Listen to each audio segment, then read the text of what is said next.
नमस्कार, मैं मृणाल और आप देख रहे हैं भिवाड़ी न्यूज एक्सप्रेस। बांग्लादेश की अगर स्थिति की आज बात की जाए तो बांग्लादेश में अभी भी स्थिति सामान्य नहीं है। वहां पर हालात आज भी वैसे ही बने हुए हैं जैसे जिस तरीके से वहां पर 1 अगस्त 2024 को तख्ता पलट हुआ और फिर उसके बाद भी 10-12 दिन हो चुके हैं और ये स्थिति आज भी सामान्य तौर पर वहां पर बहाल होती हुई नजर नहीं आ रही है। जबकि वहां की आर्मी की अगर बात करें तो आर्मी चीफ ने वहां पर जो कहा था कि देखिए हम बहुत ही जल्द ही अगले 48 घंटे में इस पर संज्ञान लेंगे और एक आंतरिक सरकार का गठन करेंगे। लेकिन यहाँ पर स्थिति जो देखी जा रही है वो उसी प्रोटेस्ट को लगातार जो जारी देखते हुए यहाँ पर आप अंदाजा लगा सकते हैं कि वहाँ पर जो शासन व्यवस्था है वो पूरी तरीके से चरमरा गई है। वहाँ पर कोई भी जिम्मेवारी लेने के लिए तैयार नहीं है। वहाँ के अगर थानों की चौकियों की अगर मैं बात करूं तो जिस तरीके से लोगों पर मॉब लिंचिंग के केस बढ़ रहे हैं, जिस तरीके से मंदिरों को निशाना बनाया जा रहा है, वहीं पर इंदिरा गांधी रिसर्च सेंटर में आग के हवाले कर देना,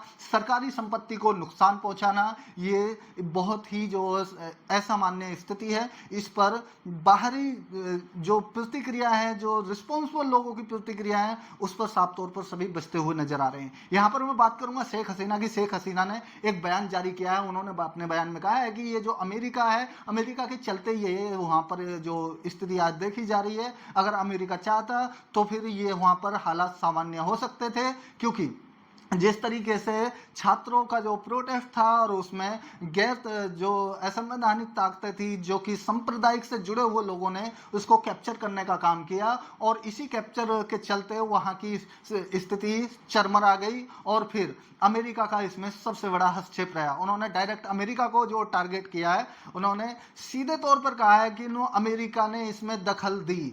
अगर अमेरिका जो दखल नहीं देता तो आज हालात वहां पर इतने दुर्भाग्यपूर्ण नहीं होते। लेकिन अगर बात करें भारतीय व्यवस्था की तो भारत में इसी को लेकर के गाजियाबाद में बहुत सारी एक्टिविटी यहाँ पर देखी गई हैं, जो कि पिंकी चौधरी है, रक्षा हिंदू दल से हैं, हिंदू रक्षा दल से हैं ये। और फिर यहाँ पर इन्होंने जो वहां पर जो सहारनपुर के कुछ मुस्लिम लोग थे, वहां पर खाली जो जगह पड़ी हुई थी, वहां पर झुग्गी झोपड़पट्टी में गरीब लोग रहा करते थे, उन्हीं को लेकर के वहां पर अपने संगठनों के साथ में पहुंचे और उनके ऊपर प्रहार कर दिया और फिर उन्होंने मारपीट जो शुरू कर दी। उनकी झोपड़पट्टियों को आग के हवाले कर दिया गया। लेकिन जब पुलिस ने उसकी जो शिनाख्त की तो पुलिस ने बताया कि इनमें से कोई भी बांग्लादेशी नहीं है।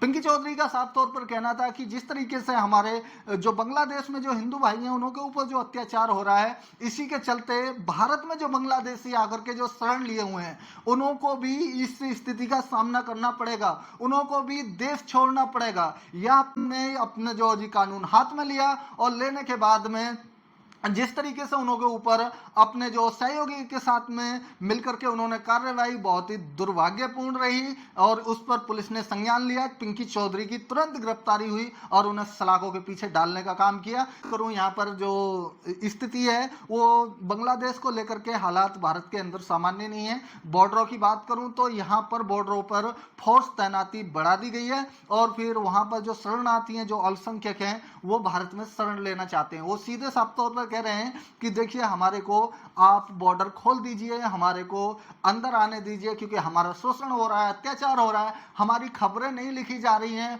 हमारी जो कोई भी आवाज उठाने के लिए तैयार नहीं है, चौकी सारी बंद हो चुकी हैं, थाने सारे बंद हो चुके हैं। इसी को लेकर के वहां पर सुरक्षा व्यवस्था में भारत सरकार ने बढ़ोतरी की है और फिर टोटल बॉर्डर को सील कर दिया गया है। इन बॉर्डरों का सील होना दर्शाता है कि कभी सन 1947 में इसी भारत ने शरण दी थी, वहीं पर सन 1971 की बात करें तो इसी भारत में जो कि बड़े तबके से आए हुए जो लोग थे, जो कि वहां पर जो पाकिस्तान में अल्पसंख्यक थे, जो बांग्लादेश में अल्पसंख्यक थे, उनको भारत सरकार ने बसाने का काम किया। लेकिन उस टाइम सरकार कांग्रेस की थी, अब सरकार बीजेपी की है। बीजेपी इस सरकार को हैंडल कर रही है और फिर वहां पर जितने भर भी मंत्री परिषद है, इससे सभी लोग बचते हुए नजर आ रहे हैं। भारत सरकार की तरफ से प्रधानमंत्री की चुप्पी भी बहुत बड़ा चर्चा का विषय बना हुआ है, क्योंकि सभी देश इस पर चुप्पी साधे हुए हैं और फिर कह रहे हैं कि हमारी निगाहें इस पर बनी हुई हैं। दोस्तों, इस पर आपकी क्या है प्रतिक्रिया, वो हमें अपने कमेंट बॉक्स में बताइए। दीजिए हमारे चैनल को सब्सक्राइब, मिलेंगे किसी नेक्स्ट वीडियो में। तब तक के लिए जय हिंद, जय भारत, धन्यवाद।